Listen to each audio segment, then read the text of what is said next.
한 달에 한 번꼴 오지만 되게 제가 오는 날은 월요일이었는데 오늘은 목요일이죠.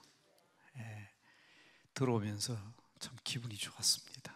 왜냐하면 젊은 분들이 많이 보이는 것 같았고, 진성교회 차가 보이던데 진성교회 몇 명 오셨어요? 오, 예, 아이고. 중곡동 진성교회요? 네, 예, 이웃교회에서 저를 알죠? 가든 제가 중곡동에서 또 목회를 했었고. 목사님도 오셨나요? 아, 목사님 안 오셨어요? 예, 월요일 날은 대개 목사님들이 많이 오세요. 또 어제 제 제자 목사님 가운데 목사님 내일 뵙겠습니다 하시면 계셨는데 어디 계시나요? 예? 내일 강남 금식교회에서 뵙겠습니다 하고 연락이 왔습니다. 아, 목사님 계시네. 예, 고맙습니다. 예. 대개 목사님들은 월요일 많이 오시는데 목요일 와보니까 참 좋네요. 예, 고맙습니다. 기도원에 오면요, 사실 같은 얘기를 자꾸 하는 경우가 많더라고요. 그래서 올 때마다 제가 고민이 있어요. 좀 색다른 얘기를 해야 되겠는데, 교회에서는 제가 남대문 교회가 이제 지금 14년인데 한 주일도 같은 설교를 한 적이 없는데 기도원이니까 계속 같은 이야기를 많이 반복을 하더라고요. 자, 오늘도요, 우리 젊은 분들이 많이 계시니까 정말 우리의 미래가 불투명합니다. 제가 오늘 아침에 제가 6번째 손주, 손자 둘이는 독일에 있습니다. 이제 고등학생, 중학생이고, 외손자, 외손녀는 지금 태국에 있어요. 딸이 선교사니까. 거기도 역시 중학교 3학년, 중학교 1학년입니다. 근데 늦둥이가 하나 태어났어요. 걔가 지금 7살이에요. 그런데 지난 8월 1일 날 또 하나가 태어났어요. 그럼 손주가 전부 다 몇 명입니까? 6명이에요. 어제 제 동기 목사님이 오셔가지고, 와, 억만금을 주고도 받을 수 없는 복을 받았다. 세상에 이 시대에 손주가 6명이라니. 아침에 제가 이 기도원으로 출발하기 전에 8월 1일 날 태어났으니까 오늘이 24일이잖아요. 3주밖에 안 됐어요. 한 며칠 전에 애가 울길래 제가 안고 휘바람을 불러줬어요. 근데 귀가 열려있는가 봐. 울던 아이가 저 휘바람 소리를 듣고 눈이 동그랗게 뜨고 가만히 있는 거예요. 그러니까 재미가 있어서 또 불러줬거든. 그런데 오늘 아침에도 제가 싹 접근을 하니까 벌써 알겠는가 봐. 그 아이가 아무것도 할 수 없잖아요. 말도 할 수 없고 소리도 할 수 없는데 두 다리 두 팔을 흔들고 막 이렇게 흔드는 것을 보고 제가 그 순간 하나님을 생각하면서 눈물이 쪼르르 흐르더라고. 하나님께서는 우리가 하나님을 보고 기뻐하면 하나님께서도 감격하시겠구나. 왜 제 눈에 눈물이 나왔을까요? 그걸 바라보고 너무 감격해서 휘바람도 한번 불고 왔습니다. 제가 잘 부는 휘바람은 콰이강의 달인데 한번 불러볼까요? 네.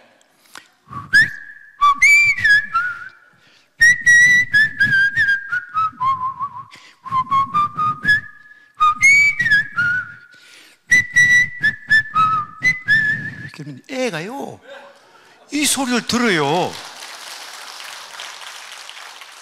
근데 큰 손자가, 지금 독일에 있는 큰 손자가 어릴 때 100일 때까지 얼마나 우는지, 잠자는 것, 접하는 거 아니면 울더라고. 100일 때가 희한하게 100일이 딱 지나니까 달라지더라고. 근데 그 100일 동안 제가 부른 휘바람이 몇십 년 동안 불었던 휘바람보다 더 많습니다. 그래서 저는 한번 연구해 봤으면 좋겠어요. 이 소리의 높이가 있기 때문에 애들이 좋아하는 거 아닌가. 자, 그러면요, 하나님께서도 말입니다. 하나님께서도 오늘 제가 말씀드릴 것은 딱 세 자입니다. 세 글자. 뭐라고 쓰세요? 뭐예요 이게? 예? 믿음이죠, 믿음. 예. 자, 믿는 사람들이 세워야 될 것은 뭐예요? 덕입니다, 덕. 제가 세 글자만 얘기할 거예요. 자, 우리 믿는 사람들은 반드시 뭘 받느냐? 복을 받습니다. 복 받은 사람은 반드시 덕을 세워야 된다. 이게 오늘 제가 말씀드릴 아주 세 가지의 키워드입니다. 네. 자, 불이 났어요. 연기가 자욱합니다. 2층에 잠자던 아이가 베란다로 뛰쳐나왔어요. 연기가 휩싸였습니다. 큰일 났어요. 그때 마당에 서 있는 아빠가 외칩니다. 야, 뛰어내려. 아빠가 안아줄게, 뛰어내려. 그때 아이가 소리칩니다. 아빠, 아무것도 안 보여. 그때 아빠가 뭐라고 얘기합니까? 너는 안 보여도 아빠는 보고 있어.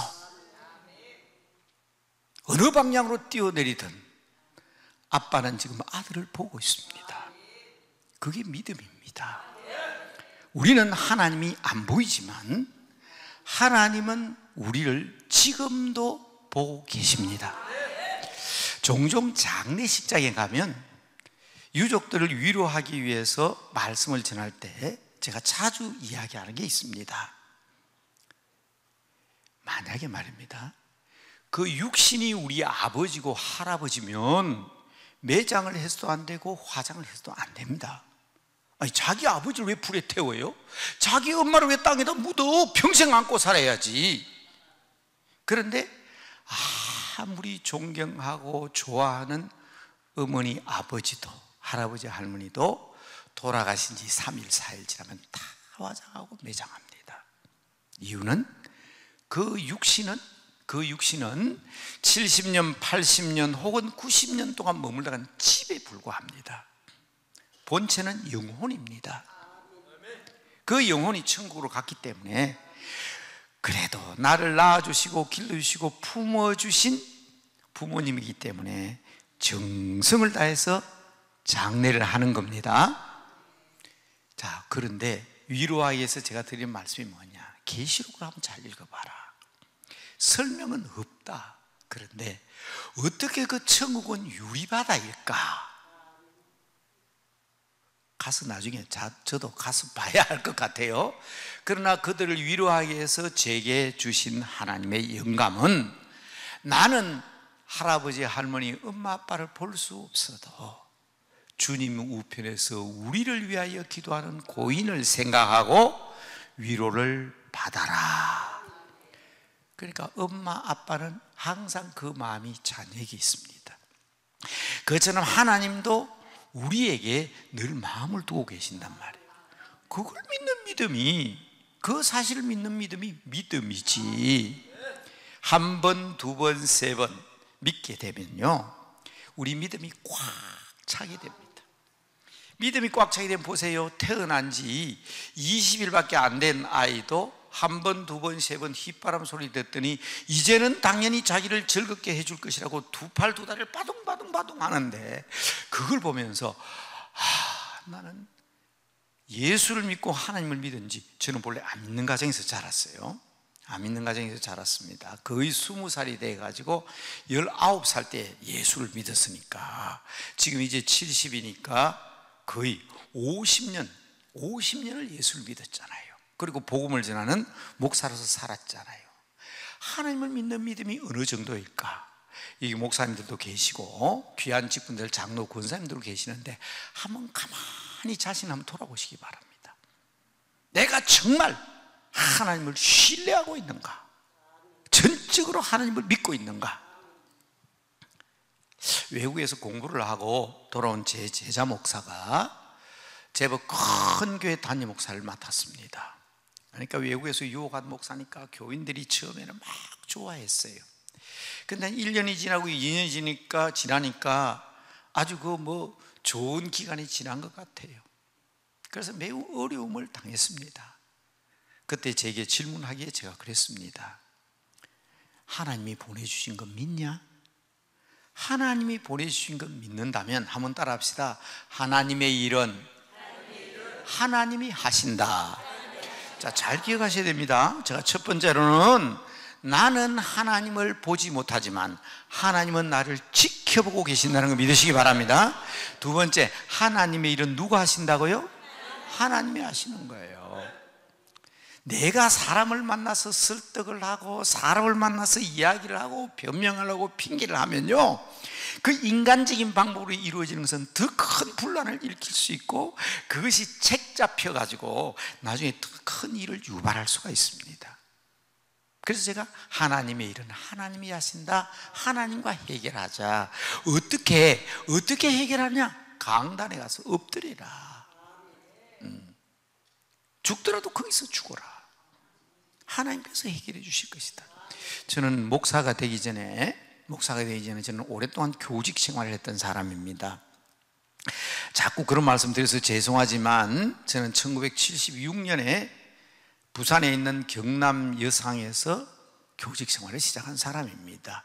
아마 이 중에 혹시 1976년에 여고생이 있다면 틈씨 아마 60대 중반일 겁니다.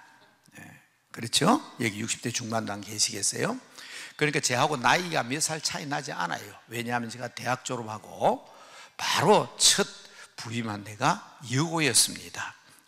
지금은 그 이후에는 총각 선생은 여고 배치를 안 한다, 그런 말도 있었습니다만은, 여하튼 저는 아주 쌩쌩한 젊은 총각도 아니죠. 어린 아이지.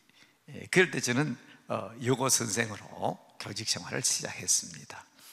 그리고 저는 교육대학 출신이에요. 2년제 교대 출신이에요. 그래서 저는 초등학교 선생을 12년이나 했습니다. 의무 기간은 7년입니다. 근데 저는 12년 동안 교직 생활을 하다가 이제 신학을 하고 목사가 되고 대학에서 한 20년 정도 선교 신학을 가르치는 교수로 평생 저는 가르치는 일만 해왔잖아요. 저 부흥사 아니에요. 부흥사 아닙니다. 그래서 유명한 부흥사들처럼 날고 뛰고 그러지는 못하지만, 그러나 성경 말씀들을 어떻게든지 쉽게 가르쳐야 되겠다. 근데 그때 제가 신학을 하기 전에 지방신학은 제가 일찍 했어요. 왜냐하면 예수 믿기 느낌이 되기 때문에 도대체 성경이 뭐고 신학이 뭐냐 해서 지방신학은 일찍이 졸업했습니다. 1979년, 78년에 제가 신학을 했기 때문에 교회에서 직분은 집사인데 다 저를 전도사로 불렀습니다. 그럴 때 이제 가끔 제 친구들 가운데 안수입사, 장로가 되는 사람이 있잖아요. 자, 그 장로님들이 어떤 장로님이 제일 행복한 장로냐 물으면 저는 늘 그렇게 대답했습니다. 강남 금식기도원에 가서 40일 동안 금식기도를 하고 몸을 주체할 수 없어서 장로님이 데리러 갔는데 그 장로님이 목사님을 업어보니까 40일 동안 굶었으면 장로님, 목사님 몸무게가 어떻겠어요? 그 목사님을 등에 업고 눈물을 흘리면서 내려온 그 장로가 세상에서 제일 행복한 장로다 그랬어요. 제가 그 얘기를 제 제자에게 들려줬어요. 지금 교회에서 좋은 기간이 다 지나고 이제 2년도 안 됐는데 그런 말 저런 말 나오는 것은 목사님이 하나님 앞에 전적으로 매달려야 된다. 어떤 장로님이 행복한 장로고 어떤 권사님이 행복한 권사냐?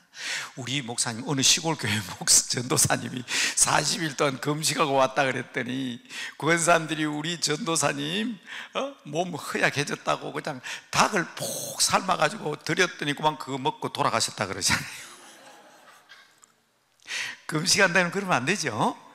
금식한다면 그러면 안 됩니다. 금식은요 상당한 교육이 필요합니다. 저도 우리 서울로에서는 목사님에게 알려져 있습니다. 금식기도 많이 하기로 유명한 사람 가운데 저도 한 사람이지만, 금식은요 성공한 사람도 많지만 실패한 사람도 많아요. 제가 기회에 있으면 다음 달에 제가 오면 얘기할까요? 금식기도의 방법이나 금식기도를 통해서 건강 얻는 방법도 말씀드리고 싶습니다. 제가 남대문교회 부임할 때 제 몸무게가 84kg였습니다. 진성교회 교인들이 가까이 계셨으니까 제가 중곡동교회 담임할 때 보시면은 저 사람 손윤탁 목사 맞나? 아마 그럴 거예요. 제가 지금 현재 몸무게가 69kg입니다. 근한 14, 5kg 빠졌죠. 그래서 되게 제가 옛날에 신대원에 가르쳤던 제자들이 만나면 몰라봐요. 한참 얘기하다가 뭐 손윤탁 그러면 교수님이 손윤탁 목사예요? 그렇다 그러면 왜 이렇게 달라졌어요? 그러니까 그 음식을 통해서 체력이 좋아진 거예요. 이 70 나이에 좀 아부성도 있겠지만 며칠 전에 어떤 목사님 만났는데 머리 염색만 하면 40대로 보인다 그러더라고. 조금 아부가 있죠. 여러분 건강 유지하는 법도 참 중요합니다. 그 금식에 대해서는 혹시나 여러분 이 기도원 프로그램이 나오면 다음 달에 제가 약속할게요. 혹시 손윤탁 목사님 나오면 그날은 금식에 대해서 얘기하신다 그랬다. 아침에는 우리가 뜨거운 은혜를 받아야 되니까 오후 시간에 말씀드리도록 하겠습니다. 그럼 프로그램 이름 보시고요. 제가 말씀드린 것은 그 목사님에게 제가 부탁한 것을 지금 얘기하고 있는 거예요. 교인들을 행복하게 만들어줘라. 교인들을 행복하게 만들어줘라. 하나님의 일은 하나님이시기 때문에 필시 목사님을 통해서 하나님께서 큰 은혜와 복을 주시기 위해서 하나님의 일은 하나님이 하시는데 반드시 한번 따라합시다. 하나님은 사람을 통해서 일하신다. 그가 그를 믿는 사람을 통해서 일하시는 거예요. 하나님의 일은 하나님이 하시지만 믿는 사람을 통해서 일하시는 거예요. 믿는 사람을 통해서. 믿음이 없이는 하나님을 기쁘시게 하지 못한다 그랬잖아요. 그래서 믿음이 중요합니다. 혹시요 우리 가운데 우리 젊은 청년이나 또 예수 믿은 지 얼마 안 되는 사람이 있을까 싶어서 제가 잠깐만, 그래도 교수 출신이니까 교리로 말씀드리면 됩니다. 믿음은 이렇게 믿음이라고 합니다. 교리적인 믿음입니다. 첫 번째로는 믿음은 뭐냐? 고백해야 됩니다. 고백. 내 입술로 고백하는 겁니다. 예수님은 나의 주인입니다. 그분이 나의 주인이니까. 이 굉장히 중요합니다. 그런데 입술로 우리 주님께서 말씀하시기로 뭐라고 그랬습니까? 입으로만 주여 주여 한다고 해서 천국 들어가는 거 아니라 그랬거든. 두 번째 믿음이란 예수 그리스도를 내 마음속에 영접하는 것입니다. 예수님이 어디에 계시나요? 내 마음에. 예수님이 내 마음에. 저는 이 부분에 대해서 얘기를 하다 보니까 가끔은 그런 얘기를 듣습니다. 목사님 우리 교회 교인들은 다 내보고 성령 받았다 하는데 나는 성령 안 받았어요. 그런 사람이 있습니다. 그러면 제가 대뜸이 털면서 이렇게 묻습니다. 너 예수 안 믿냐? 믿습니다. 아니 믿는다며? 예, 믿어요. 그런데 성령을 안 받았다니. 저 성령 안 받았어. 내가 보니까 너 성령 받았어.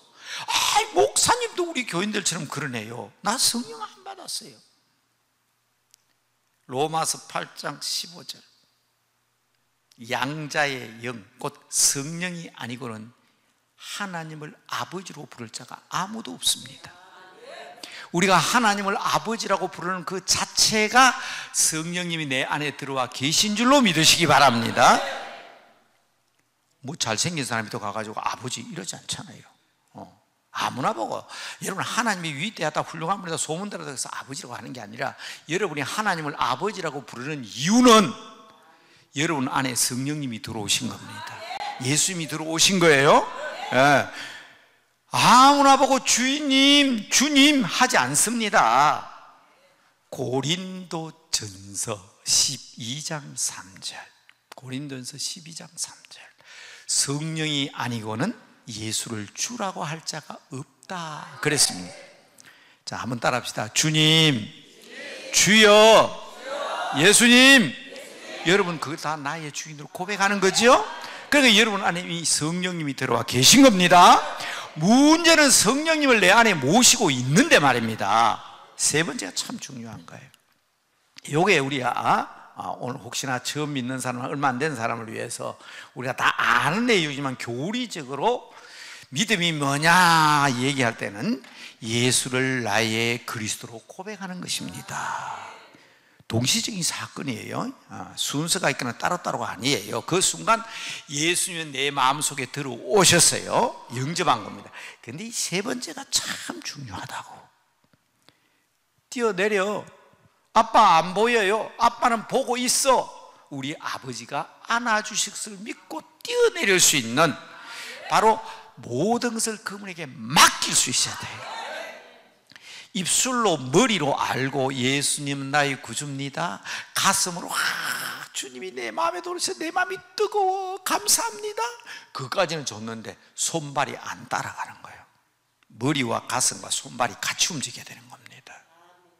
내 모든 일을 알고 계시는 일을 하나님의 일은 하나님이 하시기 때문에 하나님께서 책임지신다, 그분에게 나의 모든 것을 맡기겠다는 겁니다. 자, 여기 연로하신 어른들 가운데 혹시 이 기도원 왔을 때에 좀 섭섭한 마음으로 내 자녀들에서 서운한 마음이 있어서 오신 분도 혹 계실 거예요.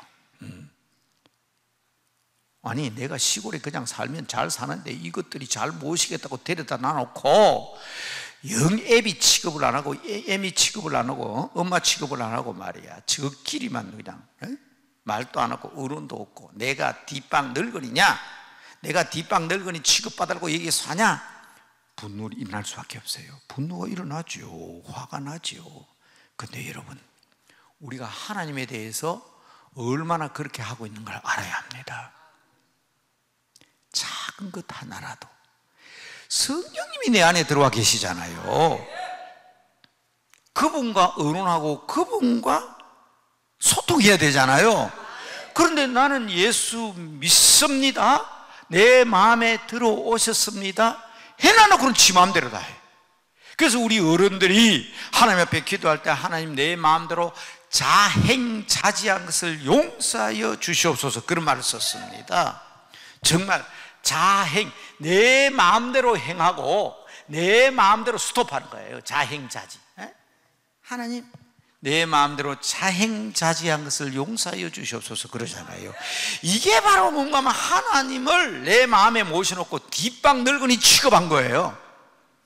그래서 나는 하나님을 뒷방 늙은이 취급하면서 말이요, 나는 하나님을 뒷방 늙은이 취급하면서 자기는 그냥 자식들에게 이럴 수가 있나 그러거든. 그러니까 우리가 그런 어떤 삶을 겪었다면 그것을 통해서 우리가 깨달아야 돼. 아하, 내가 이렇게 섭섭한데 하나님은 평생 동안 나를 얼마나 나에 대해서 섭섭하게 생각하실까. 그래서 오늘 여러분 기도원에 오신 겁니다.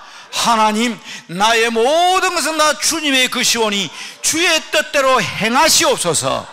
주님께 맡깁니다. 주님, 내 인생은 하나님의 것인즉 주께서 나를 사용하여 주실 줄 믿습니다. 저는요, 손 시골에서 자랐어요. 손 시골에서 자랐어요. 그래서 제 고향은 주소 자체가 희한해요. 매산자 안내자 산내면, 그것도 돌이 얼마나 많은지 용암입니다. 용용자의 바위암, 용암불암, 그런 데서 저는 자랐습니다. 그러니까 예수 믿으라 소리 들어본 적도 없고 교회 구경도 해본 적 없습니다. 중학교 졸업할 때까지 성경책 만져본 적도 없습니다. 전혀 구경도 못했습니다. 근데 부산에 말입니다, 유학을 왔잖아요. 중학교 졸업하고 아버지가 일찍이 중학교 3학년 때 돌아가시고, 그것도 초기에 돌아가시고, 시골에서 물려준 농사는 없고 형님은 또 두 분 계시고 부산에 왔지요. 많이 굶었습니다. 밥 해주는 사람도 없고 잠자리도 없고 교실에서 자고, 당연히 밥 해주는 사람씩 굶고 공부하면서 그렇게 자랐습니다. 그때 굶는 건 문제가 아니에요. 잠자리 없는 건 문제가 아니에요. 제가 졸업한 고등학교는, 전에 여기 보니까 제 고등학교 후배도 한 번 이 기도원에 와서 만난 적이 있습니다. 그 고등학교 부산에 가면, 혹시 오신 분은 그 문연동에 가면 길을 배 바를정, 제가 맨 마지막에는 그 배정초등학교에서 7년 동안 저 교직생하고 끝냈어요. 근데 그 언덕에 보면 그 높은 언덕에 학교가 있는데 그게 제가 나온 고등학교입니다. 근데 1학년은 5층이야. 여러분 시골에서 한번 생각해보면, 저도 절벽을 타고요, 그 절벽 끝에 소나무가 있으면 그 위에가 까딱까딱 하면서 노래 부르고 자랐던 사람이에요. 절벽도 두려워하지 않는 사람이에요. 아유, 지금 생각하면 아찔하죠. 한번 생각해보세요. 그 절벽에 소나무가 있었는데 그 나무 위에 앉아가지고 흔들면서 노래 부르고 있었으니 그 나무가 뚝 떨어지면 어떡하겠어요. 근데 참 그 나무가 뿌리가 얼마나 튼튼한지 지금도 생각하면 아찔한데, 그럼에도 불구하고 말입니다. 아이고, 5층 빌딩에서 베란다가 밑에 내려보면 아마둑한데, 왜? 차들이 왔다 갔다 하는데 교통사고 나는 걸 봤거든. 얼마나 두렵고 무서운지. 길거리에 나가기도 무섭고. 왜? 왔다 갔다 하는 사람이 아니죠. 교실에서 잠자고 교실에서 공부하고 교실에서 생활하는 사람이니까. 여러분, 제 친구가 교회 가자 그래서 교회 다니기 시작했는데 참 교회가 좋더라고. 우리 김성강 목사님께서는 어느 기도원과 달리 돌아가시기 전에, 여러분 참 이 기도원에 이런 의자 봤어요? 참 최고의 의자에다가 이 기도하는 사람 최고의 시설을 이렇게 다 해놓고 돌아가셨어요. 참 감사하죠. 뭐 우리 김성강 목사님은 뭐 빚을 두려워하지 않고 돈을 두려워하지 않고 어떻게나 기도하는 사람 기도해야, 이건 구기도는 나라를 위해서 기도해야 된다. 그러니까 제가 물어보진 않았지만 우리 사모님 원장 자리 이어받았지만 아마 빚 많이 지어놓고 가셨을 거예요. 여러분들 헌금 많이 하셔야 돼.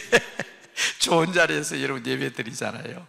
그런데 말입니다, 교실에서 책상 붙이고 잠자는 거 하고 교회에 가가지고 긴 장의자 딱 마주보게 해놓고 스펀지 방석 딱 깔아놓고 자는 거하고 달라요. 이야, 교회에 그런 멋진 침대가 있더라고.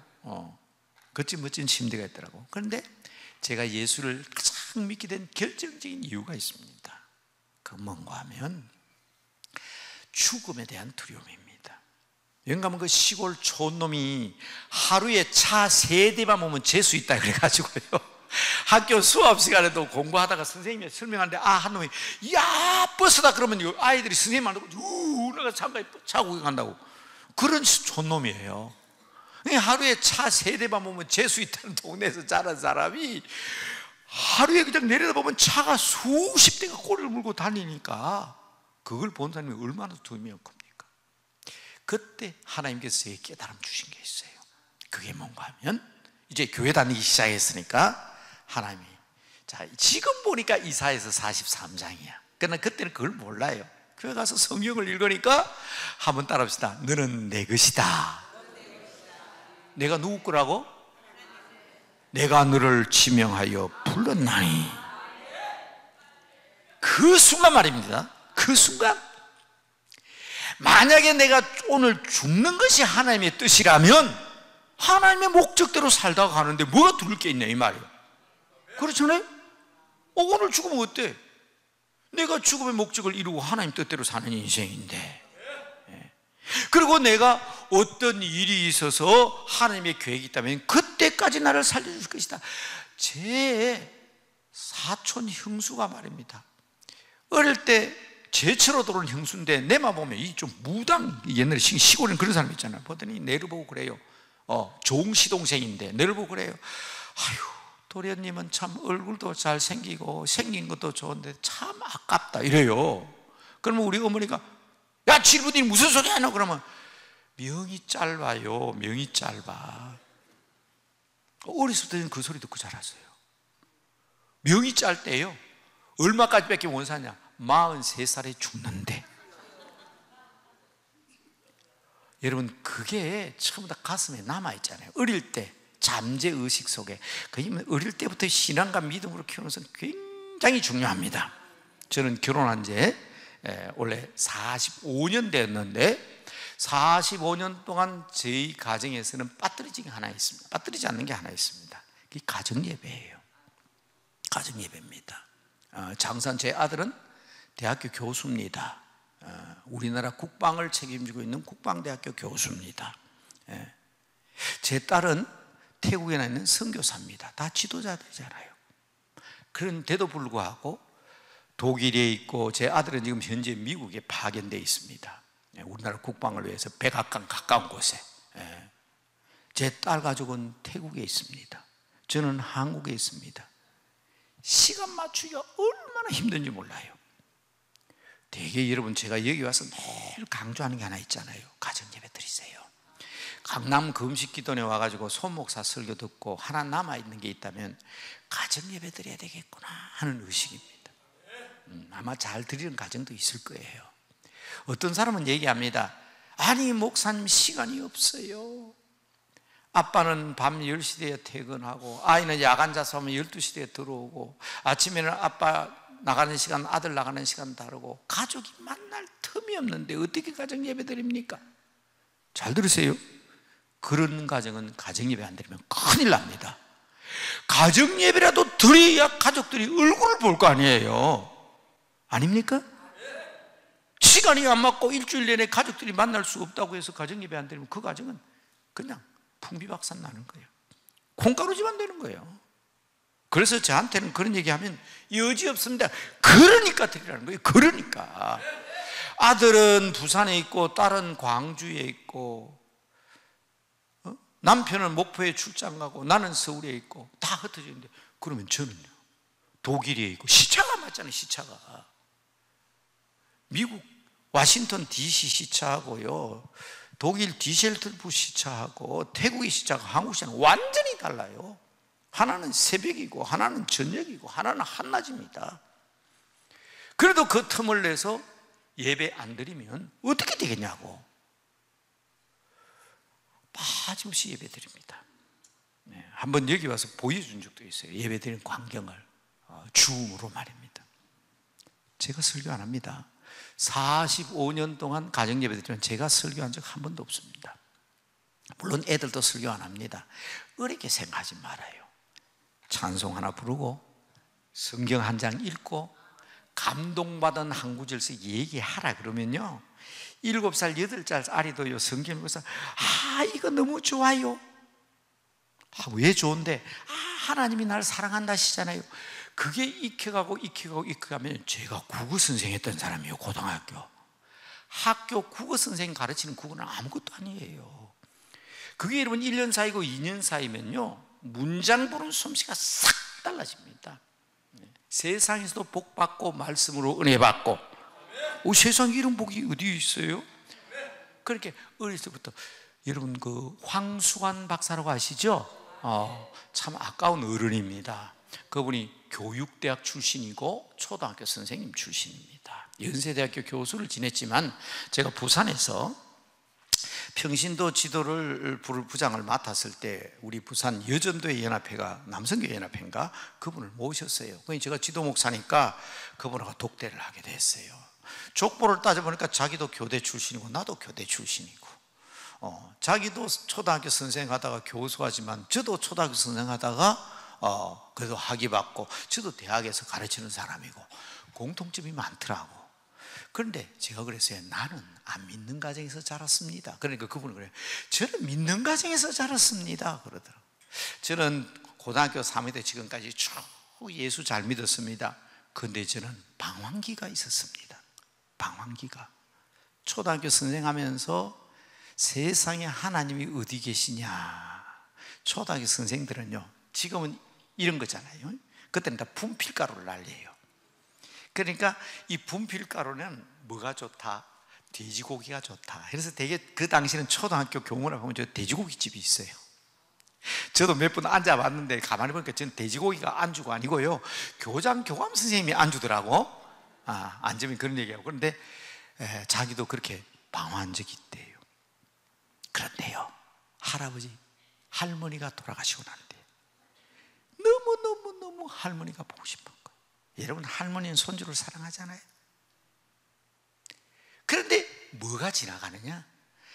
어린 시절에 할머니 학교 다녀왔습니다 하고 인사하면 외할머니 친할머니가 성경책 펴놔놓고 얘기하고 신앙 얘기하는 그게 머릿속에 사진이 딱 찍혀가지고 할머니 할아버지 보고 싶으면 어디로 달려가냐? 교회로 달려갔다는 거예요. 그래서 자기의 신앙이 회복돼 가지고 웃음 박사, 건강 박사, 그분은 의사 아니죠. 의사 아닙니다. 보건학 박사입니다. 학교 선생한답니다. 보건학. 그래서 의과대학의 교수지만 보건학 박사예요.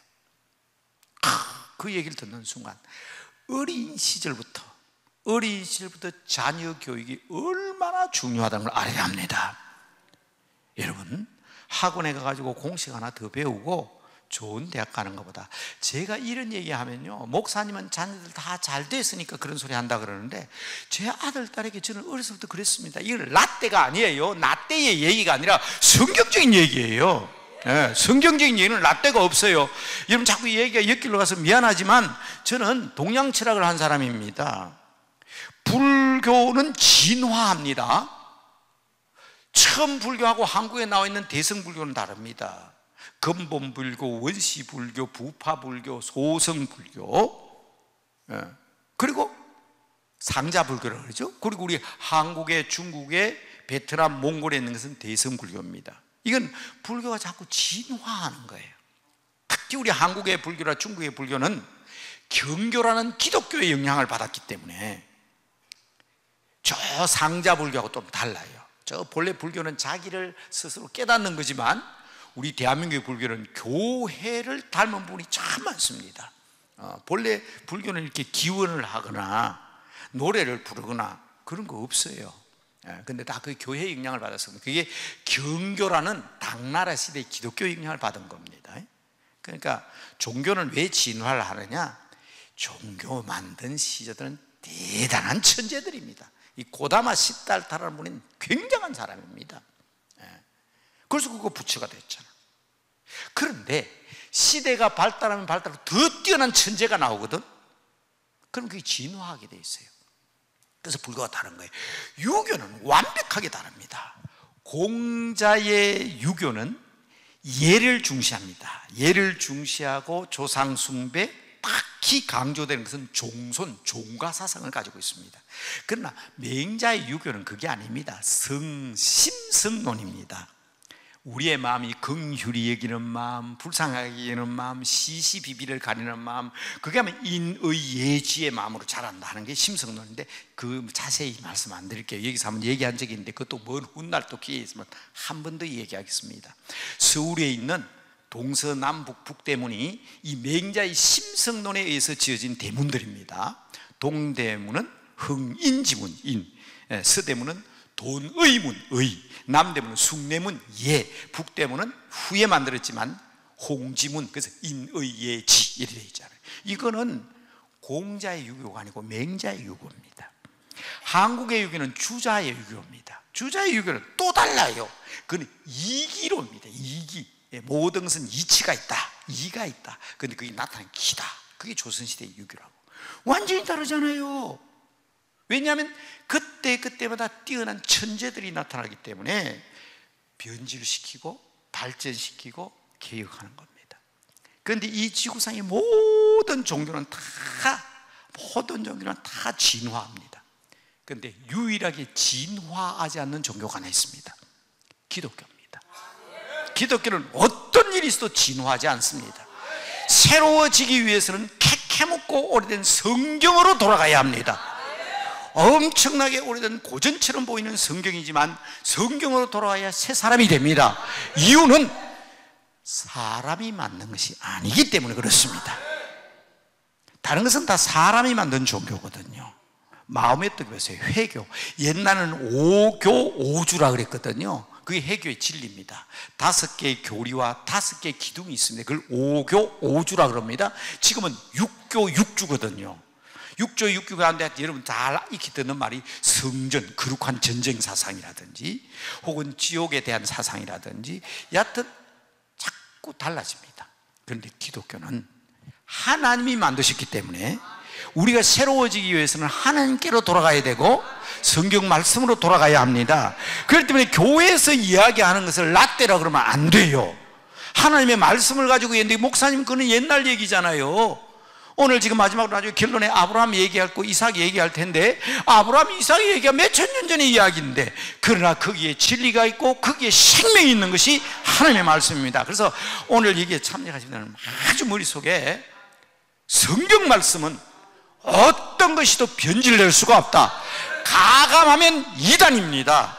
성경 말씀대로 사셔야 되고 성경으로 돌아가야 합니다.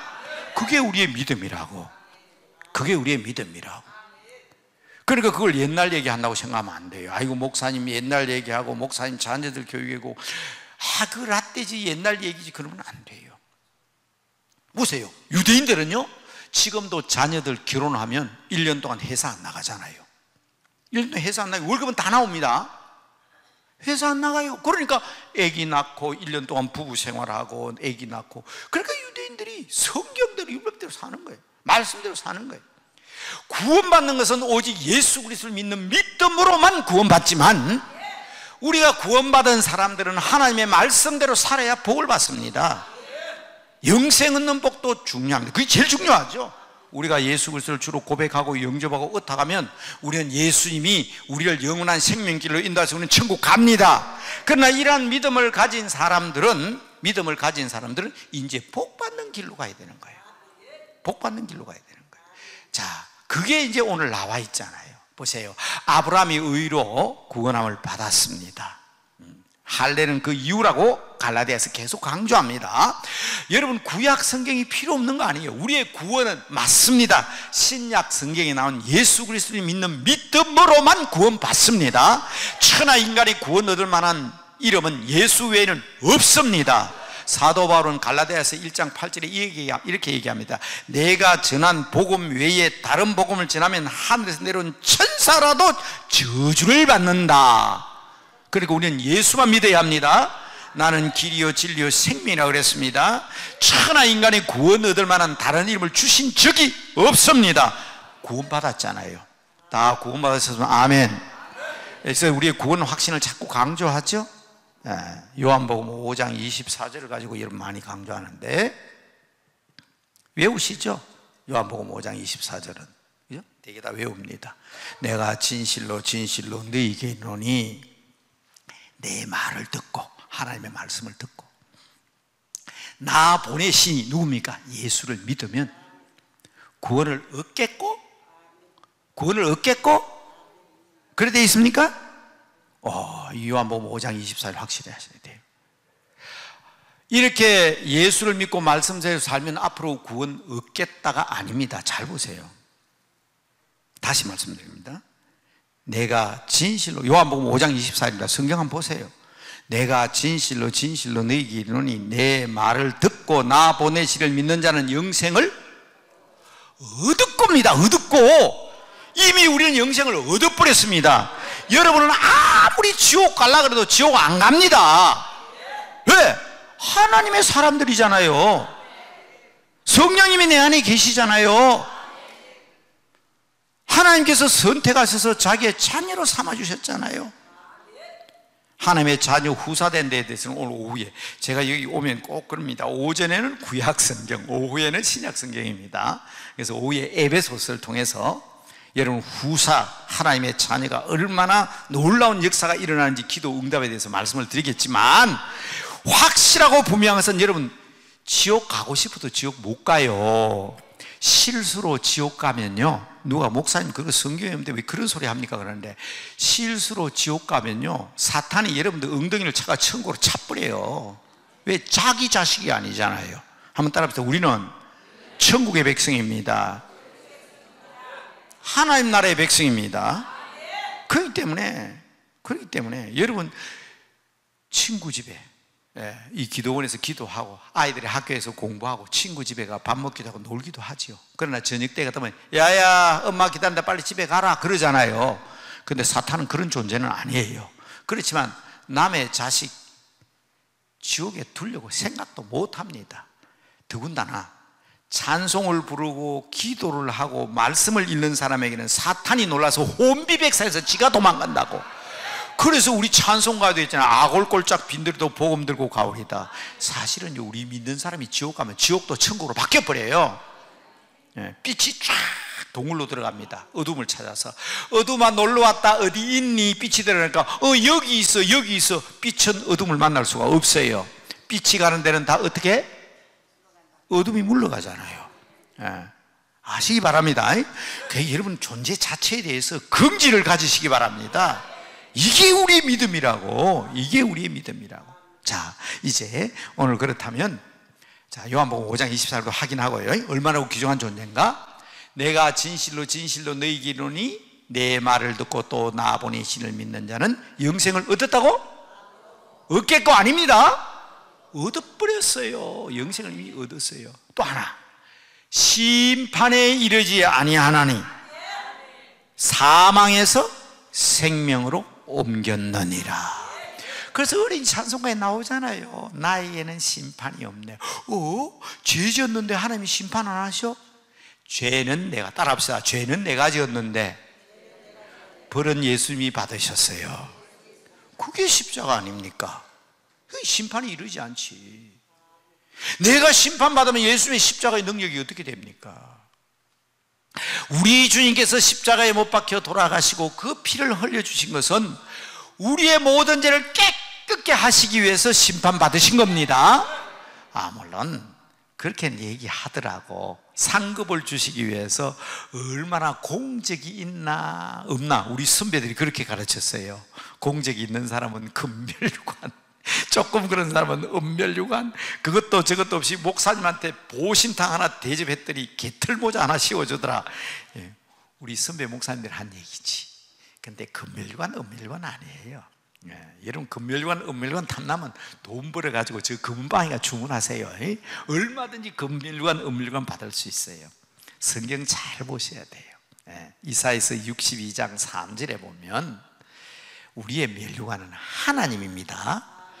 이사야서 28장 5절에도 혹시 받아 적나 모르겠다. 이사야서 28장 5절, 이사야서 62장 3절.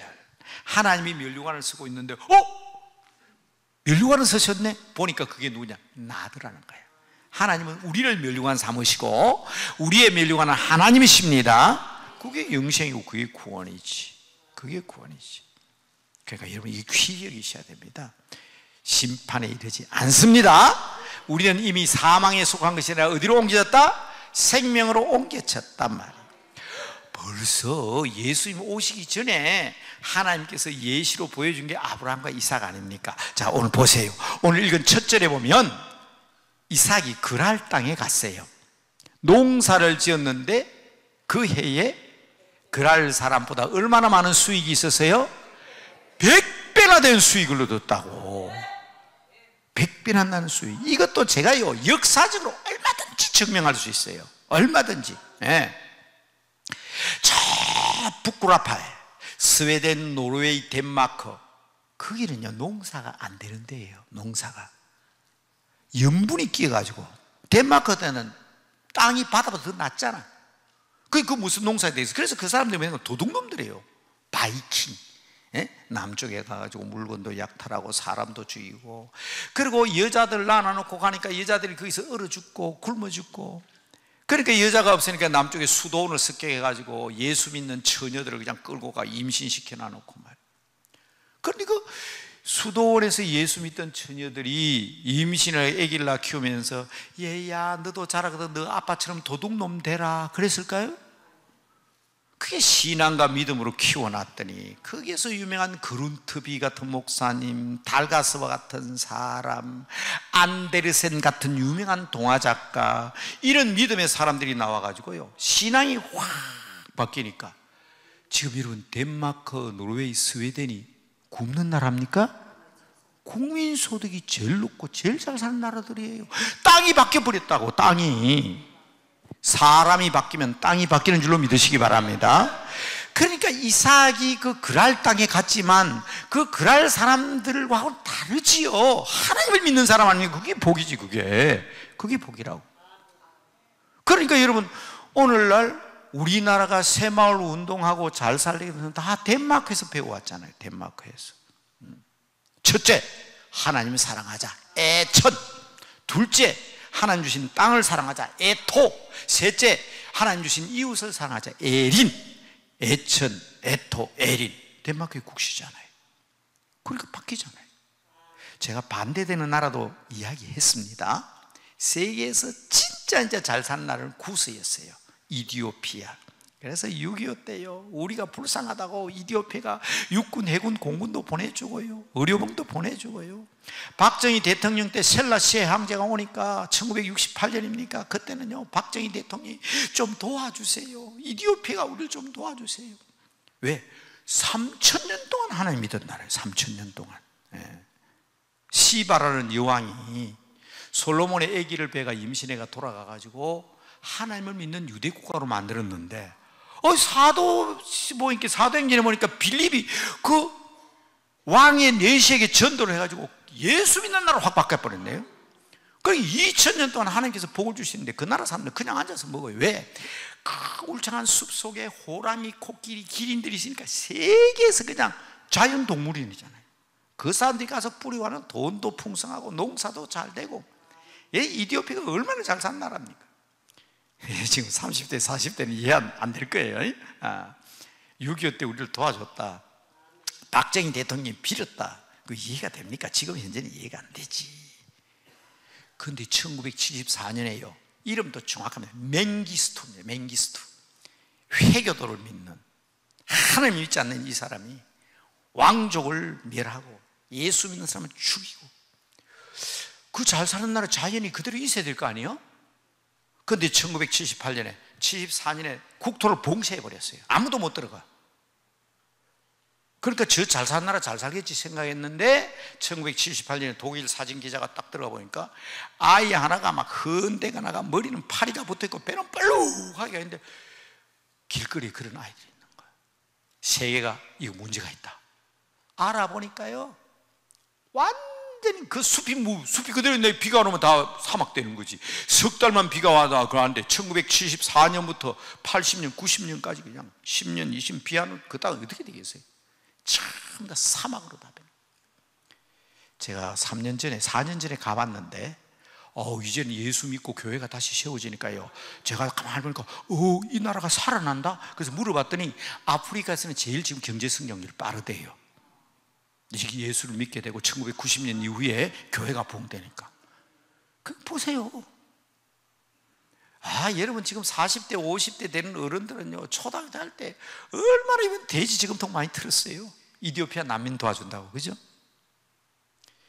그게 이 교과서라고, 역사 교과서라고. 여러분, 그랄 땅에 갔던 이삭이 100배의 수익을 얻었다는 것이 바로 오늘 우리들이 믿음 생활 잘하면 이 땅의 복도 받는다는 거 절대로 있어서는 안 됩니다. 어린아이들부터 가르쳐요. 성경을 통해서 이걸 우리가 깨달아야 되는 거예요. 이게 라떼가 아니고 옛날 얘기가 아닙니다. 유대인들이, 세계 1%, 0.1%도 안 되는 유대인들이 세계 경제의 3분의 1, 3분의 1을 다 쥐고 흔들고 있잖아요.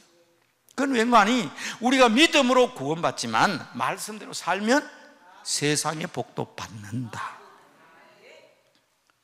그게 오늘 우리가 이 기도원에 와서 우리가 기도하면서 이거 하나는 분명히 알고 해결하고 우리가 하나님의 일은 하나님이 하신다는 그 믿음으로 이거 회복해야 되지 않겠습니까?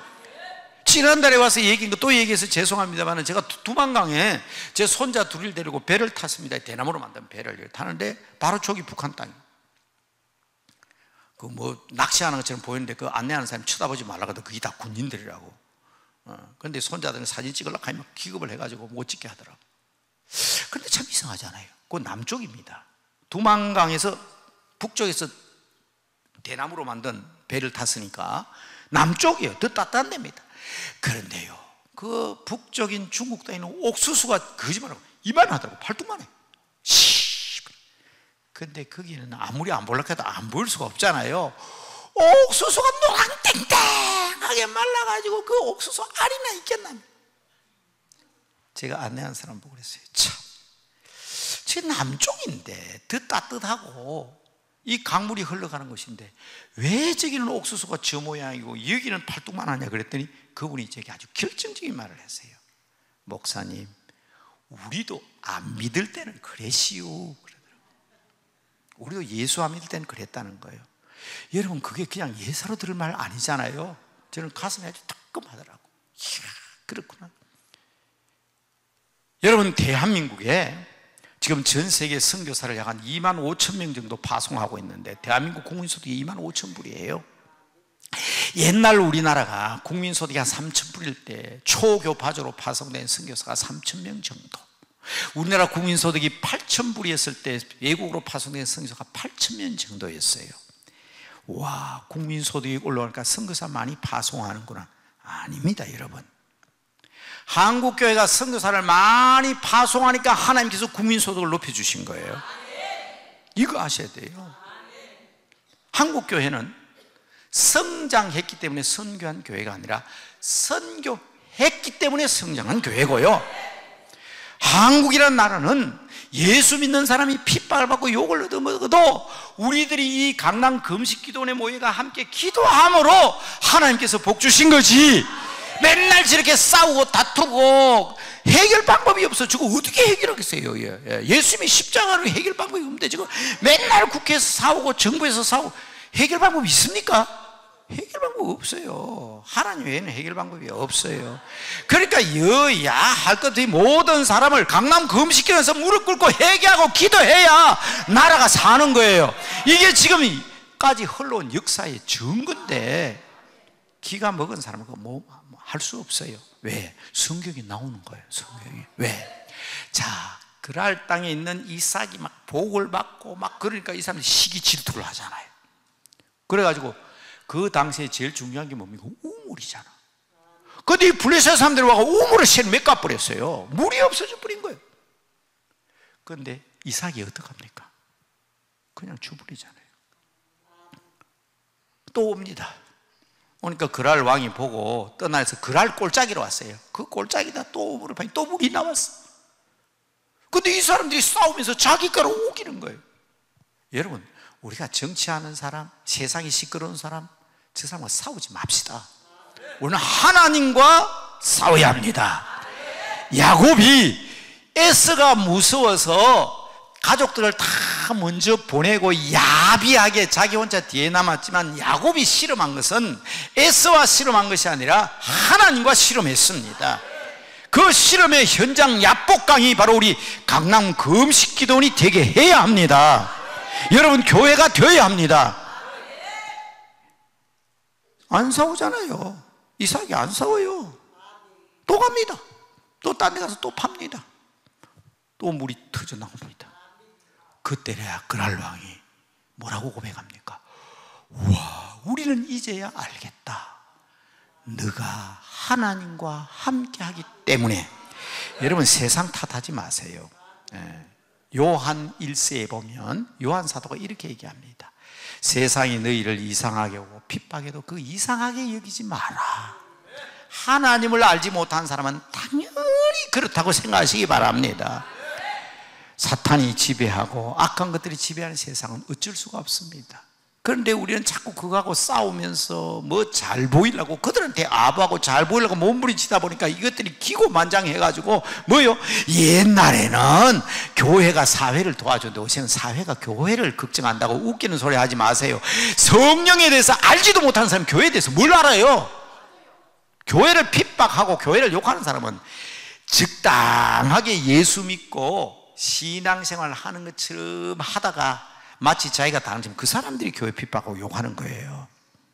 그러니까 우리는 먼저 하나님과 결판을 하고 하나님 앞에 기도하고 하나님과의 문제를 해결하면 언젠가 때가 되면 저들은 우리 앞에 무릎을 꿇을 날이 올 줄로 믿으시기 바랍니다.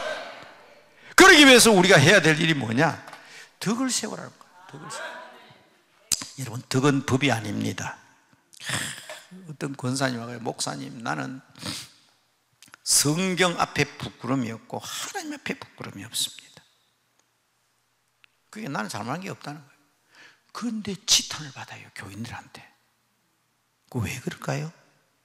이걸 세우지 않았어요. 그래서 우리가 말할 때 우리가 신덕을 겸비한 사람이 이제 좀 합쳐서 말합니다. 신덕을 겸비한 사람이 교회의 지도자가 될 자격이 있는 거예요.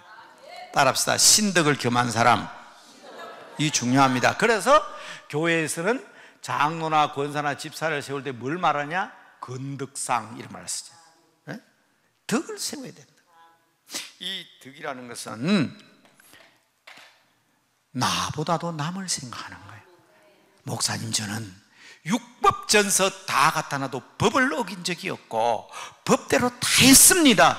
좋아요. 그런데 사람들이, 이웃 사람들이 그 사람을 우습게 보는 거예요. 법을 어긴 적이 없다는데. 여러분, 우리 그리스도인이 세상 살아가는 방식은 보세요. 이삭이 뭘 잘못한 게 있습니까? 이삭이 법을 따집니까? 이삭이 뭐 얻은 말씀 하나님 앞에 굴 아니거든. 그 사람들이 그렇게 하면 당연히 그런 줄로 알고 그렇게 하라고. 이게 굉장히 어려운 거예요, 덕을 세운다는 게. 그래서 여러분, 교회에서 문제가 일어나는 것은 이것 때문입니다. 신덕을 겸한 자가 되야 되는데 믿음은 참 좋다고 생각하는데 이 덕망이 없어. 덕망을 갖추는 사람이 돼야 합니다. 그래서 우리가 영성훈련, 뭐 영적인 훈련인데 그 목적이 뭔지 아십니까? 저는 그렇게 얘기합니다. 꽉 찌르면 주님만 튀어나와야 된다. 최건능 목사님이 그랬잖아요. 형사가 그냥 와가지고 이 목사 영감탱이하고 해초리를 쫙 때리니까 예수 친다. 이 목사님 발로가 탁 때리니까 예수 친다. 여러분, 사람을 신문하고 때리는 사람도요, 아야야 해야 때릴 맛이 있는데 형사가 소름이 끼쳐가지고 야, 이 목사 영감탱이야, 너는 어떻게 예수밖에 모르냐. 그때 최건능 목사님 하신 말씀이 있어요. 나는 밟아도 터져나올 것은 예수밖에 없고 꼬집어도 터져나올 것은 예수밖에 없다. 여러분, 이게 우리의 신앙의 성령 충만한 삶입니다. 자, 이제 오늘 마지막으로 우리가 함께 기도하려고 하는데, 함께 통성을 기도하려고 하는데, 여러분, 이런 삶이 되기 위해서는 내가 없잖아요. 하나님만 믿는 믿음, 내 안에 계신 주님만 의지하는 믿음이 되어야 돼요. 그래서 갈라디아서 2장 20절을 보면 내가 십자가에 못 박혀 나는 죽었다, 나는 없다. 근데 내가 사는 것은 나를 위하여 자기 몸을 버리신 하나님의 아들을 믿는 무엇으로 산다? 믿음으로 사는 것이다. 우리가 죽어야 돼. 제일 중요한 것은 죽는 방법을 바로 알아야 돼요. 제가 시간을 보니까 벌써 지금 마쳐야 될, 여러분도 1시간 해야 되는지 지금 1시간 반이 다 돼버렸어요. 시간 간 줄 몰랐죠? 나도 몰랐어요. 아니, 나 얘기한 것만큼 더 할 수 있을 것 같은데 오해합시다. 그러나 오늘 말씀의 오전 시간에 우리 결론은 이와 같이 신덕을 겸한 사람이 되고 하나님의 복을 받는 사람이 되려면, 이삭처럼 그런 복 받는 사람이 되려면 가만히 생각해보세요. 내 이치, 세상적인 진리가 아니잖아요. 세상적인 진리는, 여러분, 우리가 진리를 하면 안 돼요. 세상 진리를 우리는 영어로 truth라고 합니다. 그러나 우리가 믿는 진리는 the truth입니다. 이게 무슨 말인가 하면 많은 진리가 있는데 그 중에 하나가 있다. 이건 일리라 해야 돼. 일리. 우리가 믿는 진리는 더 하나밖에 없어요. 하나님을 믿고 예수 그리스도 안에서 이루어지는 우리 예수밖에 없는 줄로 믿으시기 바랍니다. 그런데 거기에서 내가 살면 되나 말이에요. 내가 살면 안 되나. 그래서 오늘 이 시간에 우리가 함께 두 손 들고 함께 부르짖고 기도할 것은 하나님 죽여 주시옵소서. 죽여 주시옵소서. 내가 죽어야 새 사람 됩니다. 이곳이 우리의 공동묘지가 되게 하여 주시옵소서. 세상적인 거 다 훌훌 털어버리고 바로 강남 금식기도니 누가 뭐라면, 야, 너 새 사람 됐네, 너 옛날 사람은 됐네, 나 죽었어. 이 시신은 저 강남 금식기를 두고 왔어. 그냥 나는 이제 새 사람 되어 하나님의 사람으로 돌아왔어. 저 사람 변한 거 보니까 우리도 같이 죽어야 되겠구나. 함께 죽고 함께 살 수 있는 길까지 가야 되는데 부득이 그 말씀은 오후에 드려야 될 것 같고, 이 시간에 우리가 함께 기도할 것은, 자, 이런 확실한, 정말 처음에 서두에 얘기했지만 진짜 내가 믿음이 있냐, 이게 진짜 믿음이냐 말이야. 하나님에 대한 정말 하나님 믿고 의지한다면 우리는 어떤 자세로 살아야 될 것이냐. 정말 말씀대로 내 모든 것을 전적으로 주님께 맡깁니다, 의탁합니다, 내 모든 것은 주님의 것입니다, 맡기는 여러분 되시길 바랍니다. 두 손 높이 드시기 바랍니다. 그리고 우리 함께 주여 부르짖고, 아버지 죽여 주시옵소서. 이 자리가 우리의 무덤이 되게 하시고 거룩한 성령, 내 안에 계신 성령님이 다시 사셔서 나를 주장하시는 새로운 삶을 사는 신덕이 겸비된 하나님의 사람이 되게 하옵소서. 복 주옵소서 안 해도 돼요. 복은 그냥 주시는 거예요. 그러면 자, 우리 다 함께 주여 세 번 부르짖고, 왜? 우리의 주인이십니다. 그분에게 맡기는 겁니다. 다 같이 부르짖겠습니다. 주여